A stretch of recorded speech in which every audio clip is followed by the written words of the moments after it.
Hello, everyone. Thank you for joining us once again for one of our industry overviews. This one's going to be a little bit different because we are covering services, and that is such a vast industry when you really get down into it. I think today the focus is really going to be on professional services, field services, and then project management. So, Shawn, we can jump right into that. Great. I know we've been giving kind of an overview. Do you think it would be best to give an overview of each of those three that we're going to be talking about? Yeah, Awesome. Let's do it. So generally, when we talk about services, we're talking about, of course, like non-inventory product stuff, right? So we could have everything from energy services to professional services like us, to services of working in the field services that could cover tons of different industries, frankly. But the bigger sort of concept that ties all this together is project management. And it's interesting too, because even in a lot of our manufacturers, they have very high project management requirements around products that they're building, especially engineer to order companies. We're going to leave that over here for now. We're literally just going to talk about, again, companies, nonprofits that have more kind of people-based services that they're providing and have to bill for and cost for and sort of manage projects around. Awesome. Good to know. Yep. Well, for anybody joining, let's kind of go through the main pain points that services companies experience. I'm sure you'll want to split that up, but I think the pain points are pretty similar across service companies. Yeah, you bet. So it sort of starts off with, there's so many presentations that we're working on literally right now, just like going through my head. I'm like, okay, here we go. There's a lot of pain. That's really what it comes down to, because especially literally right now, and I would think we'll talk about trends into 2024 for services firms, but the valuation on services firms that provide services to businesses, right, business services, is actually really high. So we have a lot of companies that we're working with right now that are looking at new solutions. And some of these companies are on really good solutions already. So they're like, hey, we need new software. And we're saying like, well, actually, the problem that you have, it's there is no unicorn, as one of our lovely consultants, Carly, mentioned. I said, I don't think we should call it a unicorn. We probably need to be a little more formal, Carly. So it was good. But it communicated, actually, that there's not like the perfect services application that's out there per se, because the pain points go from the life cycle of a project and wanting the visibility of the project from beginning to end, including resource allocation, resource management, all the way through billing and costing and all the stuff that's pretty straightforward with it that a service firm has to deal with. It's really hard. Like even in our firm, we use a very specific best of breed professional service automation solution. And it does great, but yet we also still use Smartsheet. Yeah. We still use a lot of Box. We have gigs and gigabytes of space on Box. We even use Evernote to capture notes. You know, we have other task execution systems that we use. So you get all this data about the project sort of disparate and spread about. That's the biggest challenge that services organizations have. Awesome. Do you think that there are any to pluck out of field services? How that differentiates from the professional services? Yeah, field services is more about accessibility right into the field. And we have a lot of people, you know, we have some firms that we work with that have thousands of field services. We may have, we actually do have, frankly, a distributor that has a team of 20 field services people. So the requirements there and the pain points are similar in that we are looking at, you know, we have a service request that comes in, or there's preventative maintenance work orders that come in. How do we assign resources to that? How much time did they do on that job? What materials did they actually use? So how do we cost, but then how do we also bill for it? But there's a lot of other sort of emerging trends and requirements around like geofencing. So when a person is in a certain area, literally, and their phone picks up the longitude and latitude of where they're at on the planet, that could actually kick off billing. So the apps know, oh, the person's within 50 feet of the building that they're supposed to go and fix the HVAC system for. So, now we're going to start tracking their time, right? Versus the drive time versus the time they're in their house preparing. So, you get like this. The field services is definitely dealing more with the mobility piece than, say, corporations are or even some of the nonprofits are, but very similar kinds of issues. Yeah, definitely. And I mean, I've even talked to people that are in the field service industry, and I know that they get frustrated because they have to pull their laptop out and then log their time and then go run it and then go back in and do this, and it's manual, submit this. And so that definitely makes sense that they're struggling with some of those things. Yep. So with recent technology and industry changes, how do you think the service industry was impacted in 2023? I think what happened was, I just get like this kind of dissatisfaction. I think a lot of services firms tend to be a little more tech savvy, a little more willing to invest in technology. So I think a lot of companies, organizations have done that. And I think they're getting to a point where they're kind of like, this is it. Like, yeah, this is all you got. And they're like, that ain't good enough. And we're like, I know, let's see what else you can find. And they're like, okay, no, just kidding. Kind of like that though.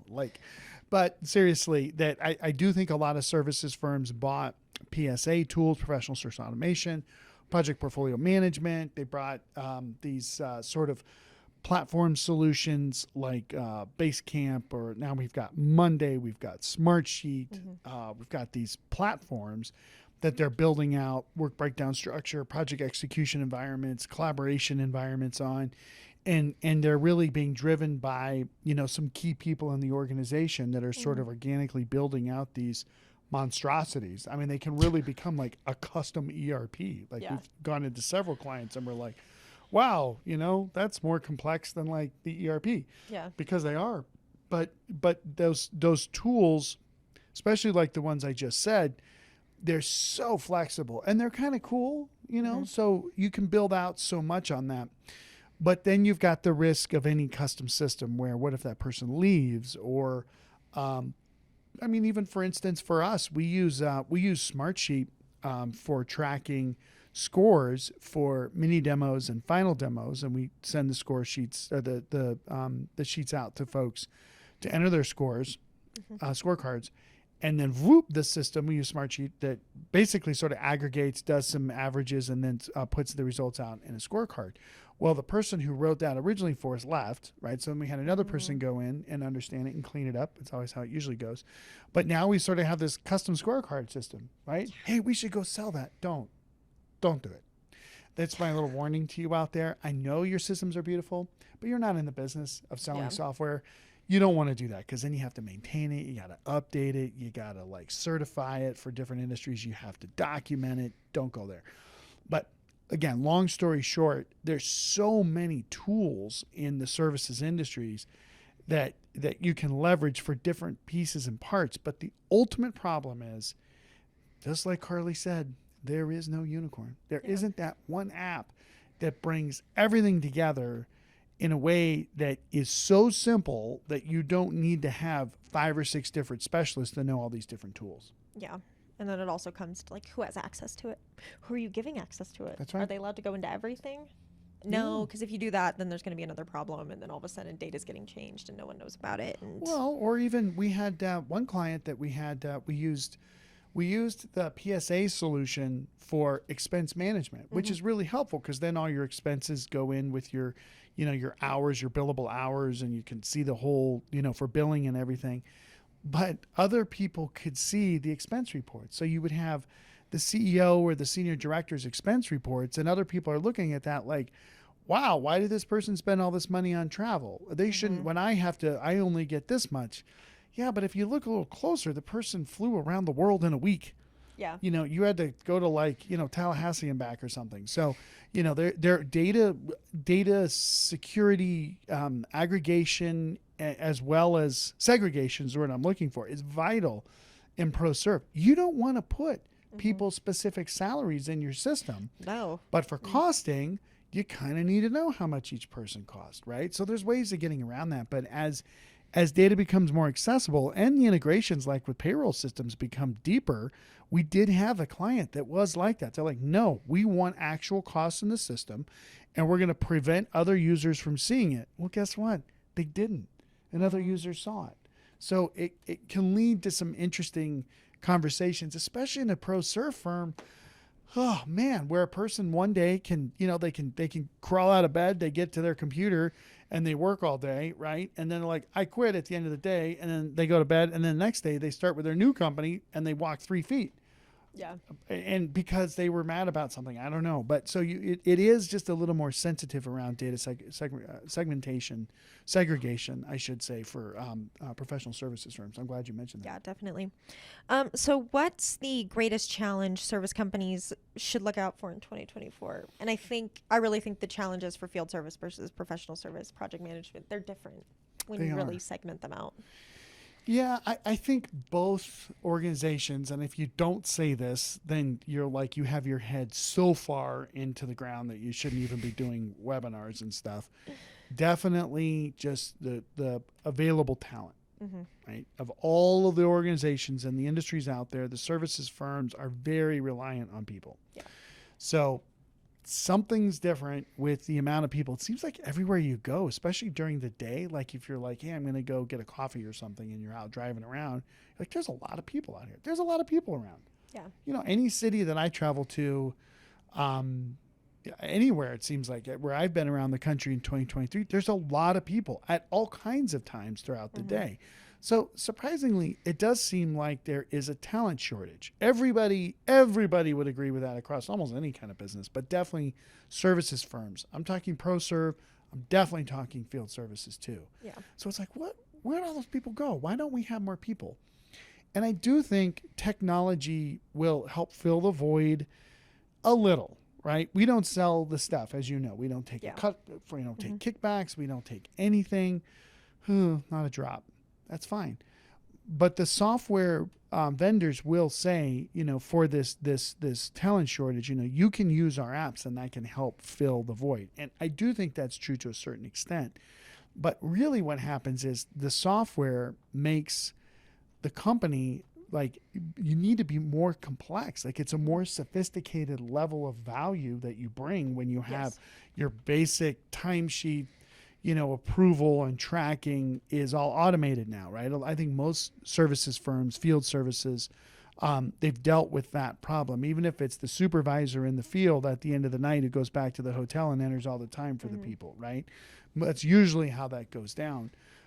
Or people put in their timesheets, they've got to do it daily. Like the time goes in, somebody approves it, Voop goes into invoicing. Like that's actually a magical integration that we take for granted today because it's so simple. Yeah. But, there's the next level up of resource utilization, assigning people in real time based on their skills and their availability into the next job. There's making sure that people have the right skill set and the right competency to do the job. There's these sort of AI functions that are pretty easy to apply to a services app that I think will help with some of that gap. But I think at the end of the day, these firms, all of them, anybody who has the word services, even if it's a nonprofit that has programs and services, right? We have a client right now that provides health and human services for people with learning disabilities, and all the way from like all the services you can think of. And you can imagine from a talent, the required talent to do that is very specific. So if we can help our talent to feel more empowered to do the cool things, the things they love, to focus on the kids that they really want to help and not fill out their timesheet or deal with really complex budget tracking, right? Or deal with, pulling, trying to find out information and it takes 10 minutes to pull the report instead of pushing a button. I do think there is a competitive advantage that services firms will have with more optimized ERP solutions, professional service automation, project management kinds of solutions for sure. We're working with a engineering services firm. It's very fast growing, great company, and they see that as well, right? But now we're gonna probably end up building some fairly complex stuff with them. Yeah. and it's gonna make a ton of difference for them. But now we built one of those custom system things that we talk about you're not supposed to do. But that's again because the unicorn doesn't exist. Yeah, definitely. So, I mean, there are so many new tools in the market. We're really going to have to segment this by the type of professional services firm. But what new tools have vendors created that these services businesses will be able to utilize in 2024? Well, I think, I mean, as we both know, the field service management, FSM, right? Yep. Yes, FSM. That category of software has just totally taken off. Oh, right? Yeah. Huge boom this year. Huge. All of the vendors. Yes. Whether they're acquiring or... Exactly. Whether they're acquiring, like NetSuite just acquired a tool, or they've sort of had a core competency around it, like IFS, or, you know, SAP, of course, has a bunch of stuff there. Even Acumatica has third-party solutions that are coming in. So, you know, I think... I had to really think about this, because usually when you hear about field services, enterprise asset management, those kind of go together a little bit. Some of the purists out there are going to yell at me, I'm sure. But you think about Maximo, you know, IBM Maximo has been around for a long time, but it's still, you know, really strong. I think there's going to be a lot more investment in this space. I think the tools of all of the areas too, it's super easy for them to layer in some AI things. So preventative maintenance actually does get scheduled based off of a pretty complex algorithm. That already that's happening, but now we can go to the next level of, you know, that car needs its oil changed over that one, even though it has the same miles, because that one is in this location that's requires more durability of the car versus this one that's just driving around the city or whatever, right? Yeah. Like those are very simple things that we're already seeing vendors doing. Yeah. So I think the field service management area is just going to continue to boom. We did a project with Salesforce this year too, which was interesting to sort of see the platform there and the capabilities that, you know, we can really flesh out even more with a more flexible platform. So that's exciting. Yeah. But I also think on the project management, say professional services side, I do think the unicorn is coming. I can't tell you who it's from yet. We're looking like mad. But we were just doing this, Carly and I actually were looking throughout the project management software ecosystem, where you've got, again, professional service automation, project portfolio management, advanced project management, there's resource management solutions, all kinds of stuff, right? And, you know, when you look across what every company wants, they all want the same thing. They want one platform that does four things: that manages the project lifecycle from beginning to end, manages the financials, handles all of the task management and the project management around work breakdown structure, and then some kind of a collaboration framework. And again, those functions are, you know, kind of like spread about the universe, it seems like, where you got to go here and you got to go there, but everybody wants the same thing. Even if you look at Microsoft Teams, it has pieces of that, but then there's PPM from Microsoft, there's other tools from Microsoft, then there's Microsoft partners that have built other solutions on the finance and operations platform for specific micro vertical services firms. And you're like, wow, that's really complex, right? Yeah. So I think this is an area that I could see in the next 8 years, there is no more of this complexity. It's very straightforward that a couple apps won and everybody uses those because they work good enough, right? Yeah. It's sort of like the car industry. There are a lot of options for cars, but there really aren't a lot of options for cars. Right now, software is like, there's like a gazillion different car companies out there, right? We have a client that's a new car manufacturer for EV cars. Super cool what they're doing, right? So there's very niche things. Software is just, it's so disparate. It's too disparate. Like if you're out there buying the stuff on your own and you don't have the experience that we have, I feel bad for you. Normally, I kind of hide that a little bit more. No, in this space, I'm like, you're hosed. Good luck. I don't know what you're going to do. Go buy Smartsheet and build out a bunch of stuff. Oh, but wait, maybe we have Monday. Well, or maybe somebody uses Asana. Okay, whoa. What does all that mean? You know, who's going to work on these things in the future? You know, what happens if one of those companies gets sold to somebody and we built all this custom stuff out, you know? It's crazy. So just beware. In this industry especially, beware. Yeah, definitely. Um, and I would like to, when we're talking about new tools, mobility. Mm, That's something, I mean, I think I see from the vendors a lot that there's just more opportunities for people to access their ERP on mobile applications, those kind of things. Is that something that you've been seeing?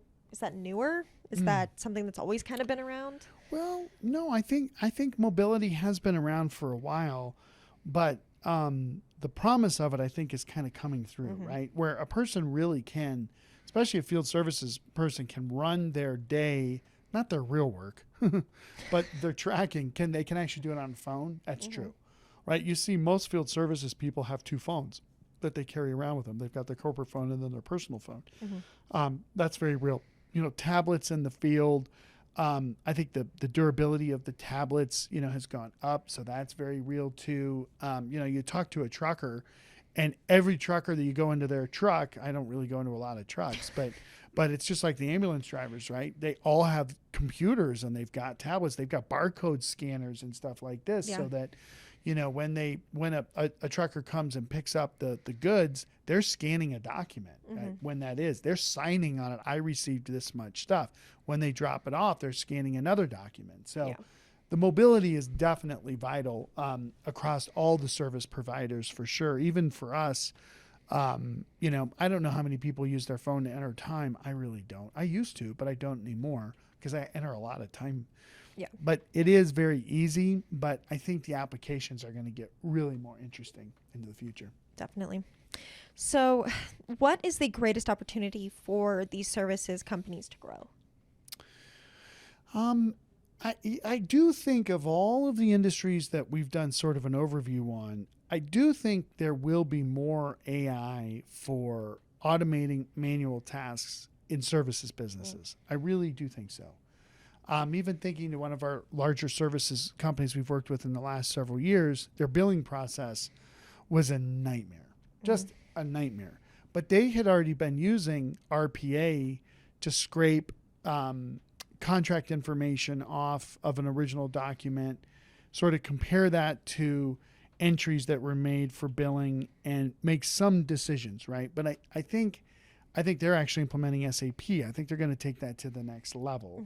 So I do think there's going to be some AI that's going to help sort of just plug this labor shortage. But I also think the other thing is, employee engagement and retention, right? It's something that we're sure looking at. Oh my God, as we know, it's hard. Yeah. It's very, very hard, right? And the longer a person's with an organization, usually the more value they create because they know more of the business processes. They know more customers, et cetera, et cetera. So everybody's kind of incented to want to keep people around, right? But I think the role that systems can play there becomes more interesting. We had a international software company that was looking at human capital management software. And very services oriented. They had a professional services group as well as the software developers, but they went with Workday, even though they were sort of mid-sized, because they wanted that more elegant experience, right? You hear this with UKG. We want a full end-to-end experience for our employees. I was just at another client recently, and they had signs up that were like, what are your future goals? Scan here so that we can do an individual training plan. The funny part of it was the flyers were in the restroom, so it was like a toilet in the middle of like this field of daisies, and I'm like, oh my gosh, what is this? And it says, "Don't get left alone. Do your individual training plan or whatever today." It was really cute. Funny. So I think that whole project life cycle, the whole employee life cycle, like you put those together in systems, and it's pretty cool. So I think that's what I would say. Yeah. So we only have a few more minutes here, so I do kind of want to summarize the major ERP factors that are going to help services companies win in 2024 and really the main takeaways that you want services companies to have from this call. You bet. So I think, again, like I said, be weary in evaluating new ERP. We have a client right now that made an investment in a great projects ERP based system, services ERP system. And they've grown so much that they've now gone into the next tier of user costs. And they're like, I want out. And we're like, well, let's take a look at this first to see what else you're going to go to, right? See if that makes sense. So there's not obvious answers for these professional services, field services solutions. There just aren't. There's a lot of great field services solutions, but again, you have vendors now starting to offer their own within the ERP framework, which is nice because you get the integration between the customer and contract, your resources, payroll, employees, and jobs and resource management and assigning to jobs and equipment tracking and depreciation, but also sort of enterprise asset management into accounting. Oh my gosh, that's a lot. Oh, are we done with this call yet? No, I'm going to keep going. Just about, but that is. That was a lot, right? But that's that, if you look at even like an IFS, that's the platform play that they're offering to the market. So, again, you got to know what your needs are. And it's best, I think, to try to get as few solutions as possible. Maybe you can't get it all in one. The best of breed is really a very challenging environment to work in, from integrations, total cost of ownership. One app changes, the other one doesn't. It all blows up. Whose problem is it? But at the end of the day, the services firms really need to look at, most likely their needs are not going to be met in one solution. But if they can find the hybrids that, where we get most of the needs met, but then we plug in for collaboration or we plug in for file management with Box, but then Box integrates into the platform. Great. I think that's going into 2024, especially even working with the clients that we are now. That's going to be the tricky part, is just finding the right solutions that are not just good enough, but can get us to the next level. And then knowing where to plug in the best of breed solutions. That's tricky. That's going to be the challenge. Yeah, and I think definitely just to end on a little more optimistic, I do think it's coming. I think even as the vendors are trying to, across industries, I don't know that services is the focus right now, but I do think they're trying to bring more of that into their platforms natively. So hopefully in the next few years, you'll start to see that lessen. Yeah, and there are some great, services only ERPs. Certinia is one. Used to be called Financial Force. You've got sort of the IFS for field services. NetSuite buying Next Service. SAP, of course, has a ton of options around in this. So Unit 4. Unit 4 is a great example. Very, very good example of focused on just this particular, really globally service organizations, which is not easy. And they do a really elegant job there. So you get all of these solutions, and I think you're right that they're moving more towards kind of the unicorn. The unicorn. We'll end with unicorns. The unicorns. Well, thank you again, Shawn. It's always a pleasure. There's always so much information that comes out of these calls, and thank you everyone for joining us. Make sure to keep an eye out for more of these industry calls. If you don't see your industry and you'd like us to cover it, let us know. And if you have any questions, please do not hesitate to reach out. Thanks again.